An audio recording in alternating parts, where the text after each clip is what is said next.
Bonjour et bienvenue dans les réalisations de Fachi, une émission au cœur des actions et réalisations du chef de l'État, Félix-Antoine Tshisekedi Tshilombo, concrétisée dans toute la République démocratique du Congo par des initiatives privées et publiques. Aujourd'hui, nous sommes de retour sur une portion du site des Rocades de Kinshasa pour constater les avancées des travaux de ces infrastructures routières 6 mois après. Pour rappel, il s'agit de ces voies rapides de contournement de la ville qui relient ses parties sud-ouest et sud-est pour désengorger la capitale, dont les travaux ont été lancés en juin 2024 par le président de la République, Félix Tshisekedi, et qui matérialisent la relance du programme sino-congolais, renégocié selon la volonté du chef de l'État d'un partenariat gagnant-gagnant.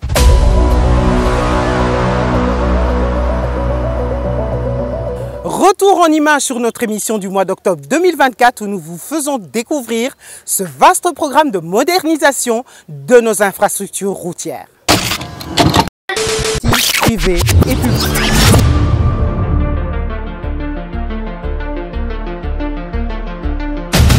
Osepeli mingi ndenge Fati beto asaleli biso pense parce que tu vas ko souffrir ma casse. Président biso nyalo baka asaleli biso pense asaleli biso.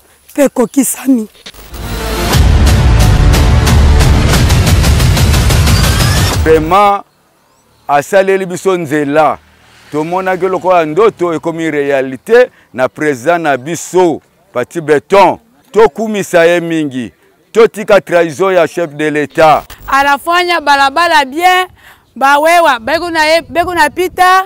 Marché inakuwa bien, tunaona ba chinois wa mambo yote inafanda bien. Ndiye president wetu wa nchi Fati Beton tuko na yoga santa. Mobutu a 32 ans tout le monde est le côté. 18 ans Kabila tout le monde est le côté, mais tela mutu Kabila le père a 3 ans tout le monde est le côté. C'est que batika mwana mboka avanda asala ba action eza ba idée belé a bien conseil la biso peuple. Batika ko bundisa ye. Au début to kasaka président Fati aza président Baluba. Le président Fati aza président ya Congo Mobimba. Pour Oeza Monga Fula, Oeza qui est un peu négligé auparavant. Mais tu es vraiment comme on président Fati pour pardon aza pendant le souci ya ba Congolais. To vanda keza ki kasi moko bando bengo ya mboka penzo ka mboka zamba. Mais lelo to comme na Kinshasa. To ba donc tout comme to comme le na Gombe. Tout comme na nous teme ezoya. Vanda na mitendi na sadi a 10 ans. Na moni ba passe na bisengo Oeza na mitendi awa. Na sepeli comment na Fati Beton makambo azo sala awa parce que oya zone di maté aza aveugle.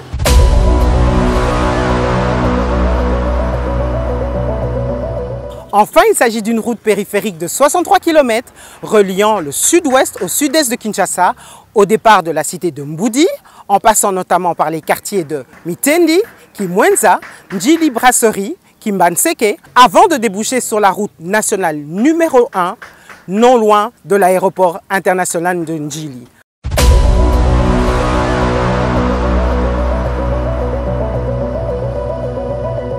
Permettez-moi avant toute chose d'exprimer ma compassion et ma solidarité à nos populations des provinces du Sud et du Nord Kivu, particulièrement celle de la ville de Goma, qui, comme vous savez, est aujourd'hui empreinte à des violences innommables.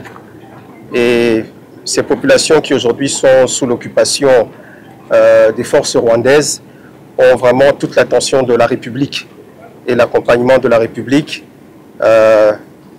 Notre pays est un et indivisible et nous savons que ces populations reviendront à un moment donné dans le giron national. Nous tenons à le dire ici, mais aussi nous voulons exprimer notre soutien total au commandant suprême des forces armées, son Excellence Monsieur le Président de la République, ainsi qu'aux forces armées de la République qui manifestent une résilience, une résistance vraiment très louable par rapport à cette agression qui, comme vous le savez, vient d'un pays voisin, un pays hostile, qui est le Rwanda.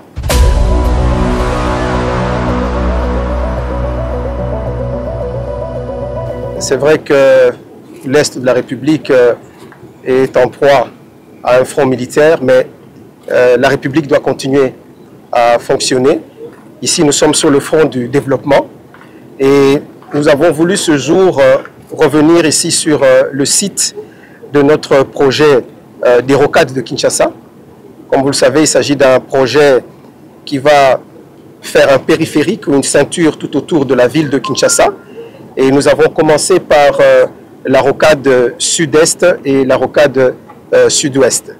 Pour rappel, il s'agit là d'un projet qui est financé par le programme sino-congolais, un programme qui est suivi très régulièrement et de manière étroite par son Excellence Monsieur le Président de la République qui a eu à lancer les travaux de ce projet, mais aussi par le gouvernement.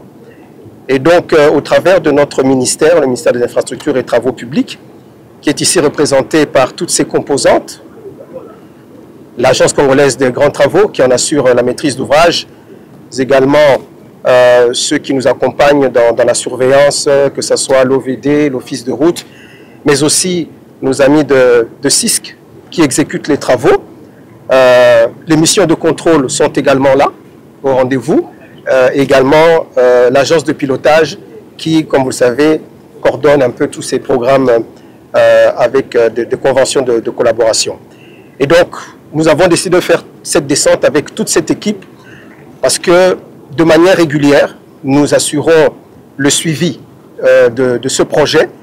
Vous l'avez vous-même indiqué, nous étions ici au mois d'octobre et nous voilà encore une fois de plus sur ce chantier, afin que nous puissions nous rendre compte de visu de l'état d'avancement du projet. Donc aujourd'hui, nous avons commencé par la rocade sud-est et nous achevons ici par la rocade sud-ouest. Tout le long, pour l'instant, nous avons à peu près 63 km qui sont pris en charge dans le cadre du projet en cours, bien qu'il sera par la suite complété par les rocades nord, nord-est et nord-ouest. Mais pour le moment, comme je le disais, nous sommes ici sur le chantier, au moment où nous vous parlons, nous sommes sur le chantier de la rocade sud-ouest. Alors, qu'est-ce qu'on peut retenir de notre visite d'aujourd'hui? Trois éléments essentiels à dire.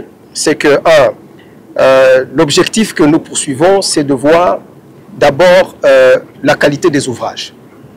Nous savons qu'il s'agit des interventions nouvelles, c'est une route nouvelle. Donc nous voulons nous assurer que les ouvrages qui sont réalisés ici sont faits dans les règles de l'art.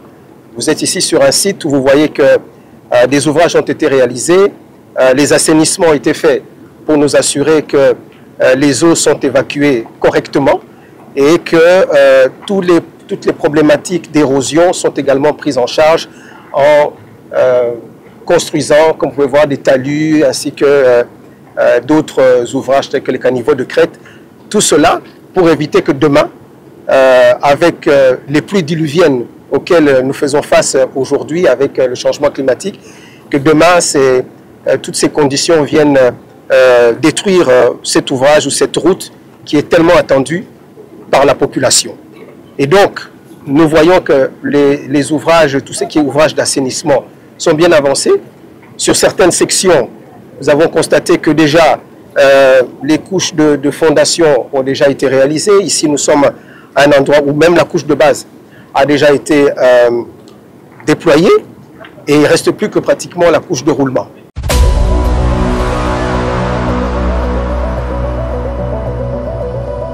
La particularité de ces routes périphériques pourrait se résumer en 5 points principaux. Elles comportent 2 voies de circulation dans les 2 sens et donc 4 bandes. Ensuite, ces rocades sont composées de voies d'évacuation d'eau pour éviter les inondations en cas de forte pluie. De plus, les cavités d'évacuation sont formées de caniveaux couverts, empêchant les détritus et les déchets de les boucher. Également, les rocades sont munies de murs de soutènement, servant à prévenir notamment des glissements de terrain et de l'érosion.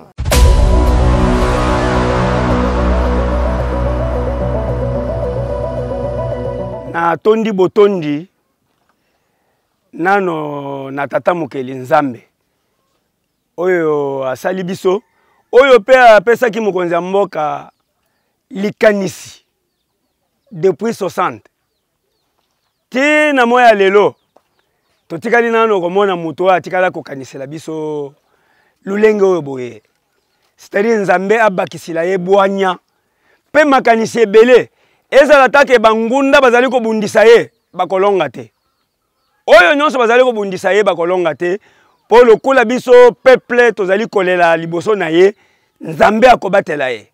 Na oyo esalemi nano tomona yango te me tozali na bakonzi baleki ba mususu basali 32 ans, ba mususu basali 18 ans. Batikali ko kanisela biso te. Nyonso wana lokola mukonzi ya mboka azali ko kanisa biso Nzambe kaka abatela ye. O nyonso ezali miango ya mabe po ekotikala kokoma pembeni na ye te lokola biso peuple tozana sima na ye. En tout cas, merci liboso tokomisaka nde Nzambe po soki Nzambe orienté te biso bato ya mokili moto akoko orienté te.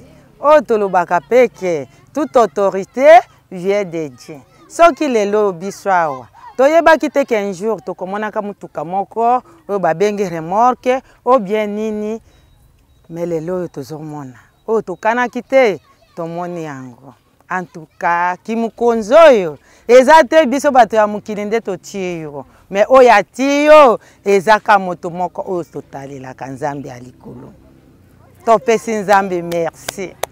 Nzambe merci oyo orienté yo po lelo tomonana na esika bato esiko biso tokanaki te ke biso tokomonana a quartier oyo toza na commune na biso eza Mongafuli mais toza na quartier ya Nji Brasserie côté toza na esika babengaka ke na sala Sambela ne place oyo biso toza. En tout cas tozongisi merci po bato ebele bavandi na kiti eza te kovanda na kiti nde kosala oyo musala yo sali. En tout cas, oyo biso tokoloba maman, ya liboso tozopesa merci mingi et pas président Fati parce que oyo asali pona biso ezokamisa biso. Lendo takikola dio. Mboka ko monga lendo. Mais kaki aso ta ya la facilité ya mituka sombeta moi moto e kombeta facilement. Mituka, soi-même, mais d'abord, Prince Kambo, Ngatou Kambo, l'occasion, mais c'est président, son excellence, Félix Tshisekedi. Merci, Naïlo, parce que biso pour la biso, tout le monde a un développement pour la biso. C'est milliers qui sont, et comme milliers qui m'ont dit que les milliers qui sont comme trop reculés. Mais grand, c'est la Félix Tshisekedi. T'amènes un beau Kambo Sali, un beau Kali, mais vraiment. En tout cas, Kamboka Lusaka, le président a continué tout ça. C'est très bien les sous-populations calées. Merci maman, merci vraiment. Merci na mokonzi na biso ya mboka. Topesi elongonya mingi Nzamba abakisela ye oyo yazo luka. Topesi merci po na njela oyo yezo salema. Po tozui facilité ya biso kotambola partout bisika tolingi kobima tokoko bima. Topesi merci mingi. De ma part en tout cas dans un essengo makasi parce que nga na botami na mboka oyo né grandi awawa. En tout cas tu comment na makamba boité. Au début to kasaka président Fati aza président Baluba. OK président Fati aza président ya Congo Mobimba. Pour oeza monga fula mais surtout to tanga ba monga fula oeza qui un peu négligé auparavant. Mais tu es vraiment comme on président Fati pardon aza pendant le souci ya ba congolais nyonso. Tu es bi route oyo ezala qui négligé mais tu es ko yoka ke ezokende ti na aéroport. C'est ce jetonnant pour na biso bato a milliers ya koto en tout cas te remercier sali pour na président Fati aumela penza aumela nzama barsela ye mikolo ebele makasi oyo ekoya to voter pekaka ceci ka roleka lisusu. En tout cas ezako dia rolobate ce qui facilite ngai te mbene bido bokomi awate ezako to rolobate biso de to remona évolution bido remona ngo mingi te po biso to koli awa to yebika to ka awi zalaki ozotambola kuna makolo fo seta bongo na camion roleka wapi na mituka zoleka ba remorque comme goleka mituka minene nyonso zoleka donc vraiment 5 sur 5 à président. Bon, même si je suis Jodi janji mbiki jibwa masanga Esther. Ni sanga jabu nya pato jum commune wa Monga Fula côté wa Kilambo. Tuto le président we tuto sak di lo abunyu bwa muju mutukangu ilangila. Jile uju mutaila pato côté wa Kimwenza bwa kuiba taila ku Kasangulu. Uju umbuka pato uyu mutaila ku nini njil baseri. To amka tuvu ninjila to tuvu muchi suku ba to akula bantu babunyu bakaba tumanye bietu. Ba fait moi bo akufanyisha. Na ku bintu bya bonyu biba president babunyu balo akaba ibenze bintu bya bwena bito. Mais tout ça que mu kwantombolo mo mai fachi beto mulu mo ampolondo tumwele ka saketi lo abunye bwa muju mutu kangwilanjila abantu bakaba fita machine ya pito bitu fakati tumuna to en tout cas tout tumwele merci wa abunye. Maintenant yebi mabelo depuis 82 to souffrir vraiment ezaki passe zelezate moi mituke koyana kokoso boy mais lelo tout le monde vraiment que avant de se mabango le prince. Mais malgré Goudron l'équité, mais vraiment félicitations à président Nabiso Fatih Béton. Vraiment félicitations pour Nabiso. Et surtout mon colonzela Oyekosil. Na ebite mon colonne soki to banova na mabele soki to kobeta ba piololo ndengeni to ebite. Anafanya barabara bien. Bawewa beko na pita marché inakuwa bien tunaona ba chinois wa mambo yote inafanda bien ndio president wetu wa nchi Fatih Béton tuko na yega santa akanekala hata wewe anakuwa ku gauche na ku droite ekupaka yeye moko Béton nazana esengo makasi parce que na début tatu ani musala wa en tout cas ezaki zamba makasi donc batu bazalaki vraiment te. Mais pour le moment, tu as la continuité à Moussala, en tout cas, Moni Bilomoko, Moussala et Salama, Deleza Kitoko, tu as la continuité, Moussala qui est malade, en tout cas, félicitations pour le Konzamboka Fatih Béton, Yangwana Kaka. Tout ça, la continuité, parce que Nzélande, et c'est ça, moi, Mikagato, Mikem, Golia, social, tout ça, la continuité à Nzélande, en tout cas, chef de l'État, Ongonia.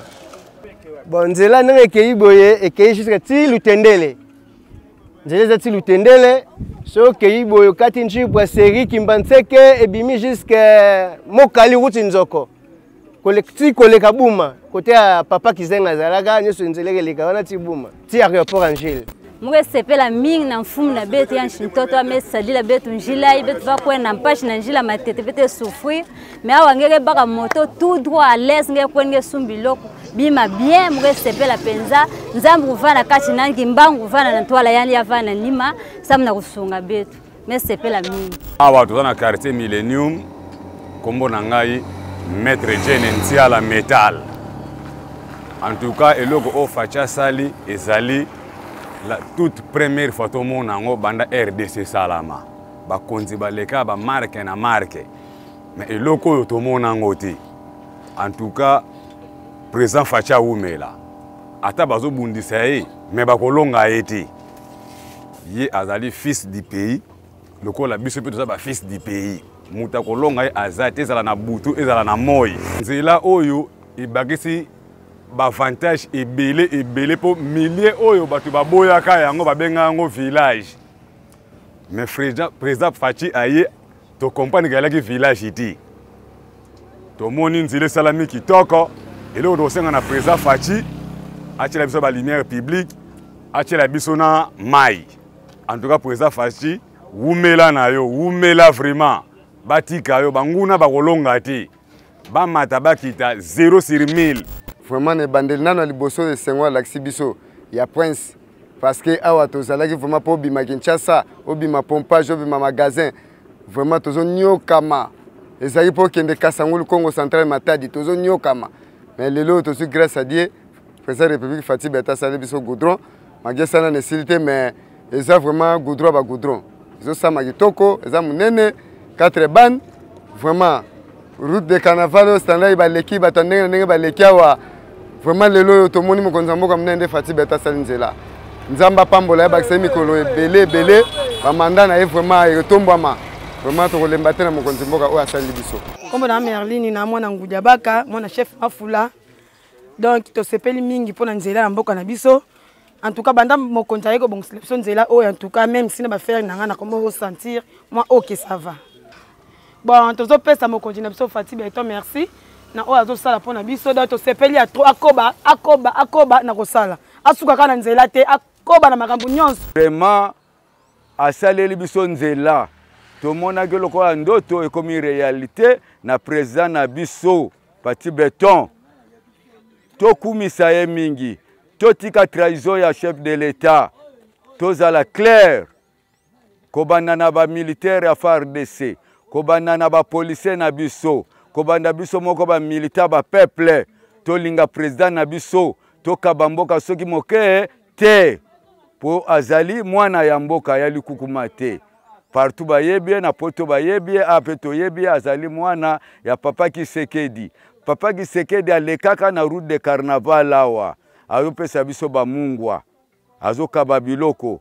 Lelo te kozwa chance vraiment ya président na biso ya mwana na ye ya mboka. Papa Kisekedi ya mwana. Azo kamba biso na ndenge ya solo. Tozalaki bato ya zamba tokomi na ville.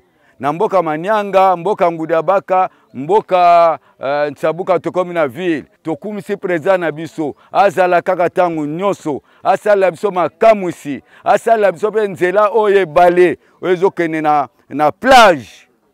Basala biso nzela wana. A continue musala neza kitoko. Na kokumisa ye nzamba atia ye loboko. Tokenene musika. Banguna bakokufa soni. Moko tako teka mboka na mabe. Wo mboka na biso. Papa président tala biso na mopanzi. Toa na frontière ya Brazzaville. Do tala biso mopanzi na biso parce route de carnaval eza kota frontière na yo. Vigilance makasi. Place muta kota azate. Yango na zongsi matondi mingi pa nzamba abatela yo. Abatela pe chef coutumier Mafula Ngenge. O alobaki ya yakende kotala mboka. Na sepele ya mingi. Na kati na mboka mfuti. Ngana vandi na ngana Kishasa. Na yaki awa po mobali ayako somba mwa esika awa nena landaki yao. Na sepeli na ndenge na moni nzela na biso. Antuka musala penza ezo salama pe salami. Esengo munene pona mukonzi na biso. Na ibike afinga mi achiolami. Mepasi. Ba oyo bakomona malamu. Na oyo tomoni na miso azo sala. Ba oyo bakomona mabe. Na oyo bamoni na bangote. Me pona biso to sepeli pona mboka na biso. Po mboka ezalaki nango zamba. Me lelo tomoni prince ekoti. Merci vraiment ba papa na ngai ba mama na ngai ba ndeko na ngai ya liboso na sepeli nanu na makambo tozomona lelo oyo. Lelo toza na 2025 toyo komona makambo ya nzela président na biso Fati Beton banda kotaki na pouvoir tozoyoka kaka to bandai koyoka mais toyo komona ngo réalité na nzela oyo ekoti ya Congo Central ti Monga Fula ko banda na Mitendi ti Mbudi pompage ti aéroport nde toyo komona yango vraiment to banda koyoka o bakosala mais to banda komona te mais lelo toyoka kaka ke ote président zo ya Mitendi azo kosala inauguration pona nzela oyo ekoti Mitendi ti aéroport ti Mbudi ezalaki sengo mingi na biso eza ba population tovandi na mboka mfuti village mfuti eza na Congo Central na midi toza na Congo Central village mfuti ngai na botami awa na boteli pe bana nanga awa na koleli awa en tout cas bandeli mbala liboso to mona to sepeli en tout cas tozali na ba transport pass nzele bana ko buka na pamba le musupoto za transport ka ba moto nisiko bana nzele fungami en tout cas tozali na sengo makasi papa Fati Beton en tout cas na sepeli papa na oyo saleli biso to sepeli tozaki na molili mesiko tozomona ba transport ba jeep ba bisi ba mituka ndenge na ndenge tozomona ngo tozomata pe tozo sepela en tout cas na osaleli biso merci bakonzi baleka na bango mais on a to monité donc bala liboso to mona en tout cas na sepeli to sepeli en tout cas nzambe pena zo lokumu sepeli tu balaka biso banda belge on nzela ke sala matondo ka pa batata na biso nzela to mona eloko te Mobutu a beti 32 ans. A beti 32 ans avant na pouvoir. Tout le monde était là comme côté. Kabila a beti 18 ans na pouvoir. Tout le monde est là côté. Mais tout le monde a mutu a beti ka premier mandat na deuxième mandat tout le monde na action moko yesengo ya makasi ndenga raisonner biso koto mabele bezui valeur biso koto tozui valeur ya kosakana te pour le loko mukonza mboka asala biso soki batika ye awumela avanda mana kimia azana ba action ebele ya kosala pona mboka po to mona dabe exemple yango oyo biloko esalama po Mobutu a beti 32 ans, tout le monde est de l'autre côté. 18 ans, Kabila, tout le monde est de l'autre côté. Mais tel Moutou, Kabila, le père a beti 3 ans, tout le monde est de l'autre côté. C'est que Batika, moi, Mboka, à Vanda, à Salabaxon, à Zaba idée belé, à bien, on sait la biso peuple. Batika, ko bundisaye. Et ça, c'est un mingo, tout le monde, Mboka, un fouti, il y a Mboka, ma belé, coutume, l'ango, chef Thomas. Tu sais, le président, la biso Fati, Beto, ma Beto, vraiment, solo. Oh, bah, Beto, na Beto, ma solo. Azala na kimia to pesa to senga na nzambe bagero batika kotungisa mutu azana ba idea kitoko pour la peuple batika kotungisa ye avant na tranquille asala pouvoir na ye soki pe ko bakisa mandat abakisa mama papa avant na ta 20 ans na mboko yo pe to mona ba action pe bezine ke ya po to za ko mona déjà po balaka biso nzelo yo bande poka Belge batata na biso eloko te 32 ans Mobutu eloko te 18 heures ya Kabila et l'autre côté. Comme on a maman Bobette, la botami na foot, la colle na foot. Pour se peli mingi, n'enge fati beto, a sele biso pense parce que tu vas ko souffrir ma casse. Président biso na le baka sele biso pense a sele biso pe koki sami. Mais to se pela mingi. A côté si biso courant, a côté si biso mai, fati beto penza. Asunga biso to na pasa courant to na pasi ya mai ana mboko courant ndenge pense le kesali mboka sengo makasi to sepeli mingi eza mboka ya mfuti kutime na biso kutime toma to sepeli mingi pona papa na biso penda fati beto penda na loko ya sali ese pe lo kuma mboka penza papa penda umela penda na kiti na bokondi na obazo bundise pona bango penza bakanga baba kene musika pona papa pena to linde papa telema atika la tako kokoya te biso li pena papa na biso Félix ndenga telema pona libela pona kotise li biso prince to yakina souffrance pour que Kinshasa au mona passe to dépasser ba transport MC Bobeta makomena mito to komi ate ba bengo 22h obimi. Et là, c'est pas pour papa la biso Félix yango wana. On a ça luko bundise penda papa kangae. A côté c'est pas prison libéré ya suka. Na sepelinde bokutinga en plein chantier. Ndenge boyiko tuna ngai na ndenge nzela e monani vraiment to sepeli. Donc là vraiment to senga na président bien que aza bitumbeza bipai na bipai.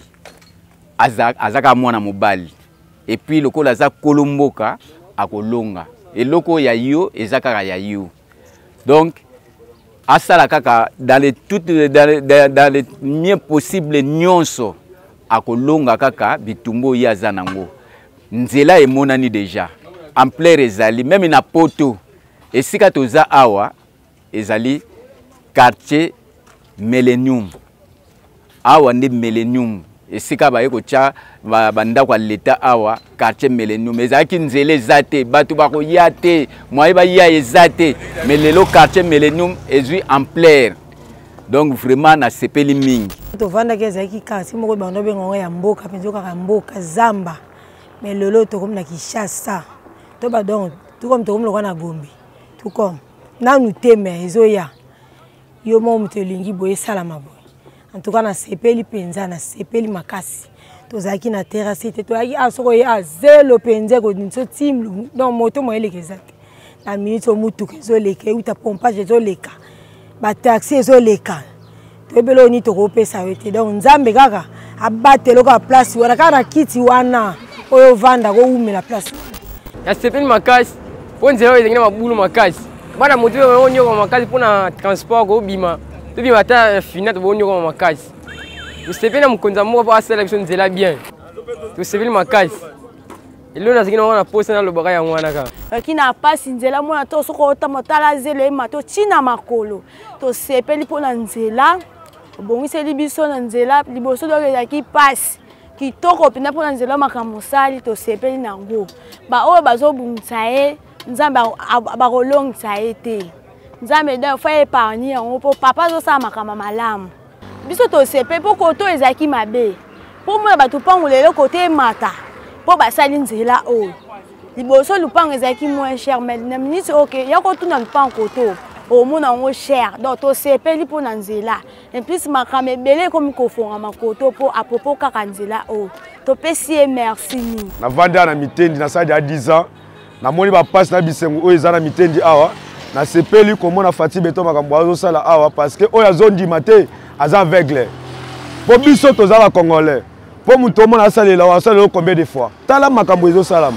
banzela yango oyo tobanda okwe abutu moi oya boshi tokwei elolo nalobi tokomona na nzela ti ekende ti na mbudi eza awa te il faut kumisa mpe moninga te kolinga te bapesaka fufu oyo oli otondi mpe oyokende o ngai bale yango na fete te bangai bale yango vraimen na ntango omoni bato baza na olie nango Fati Beto umela félicitations que Dieu vous bénisse.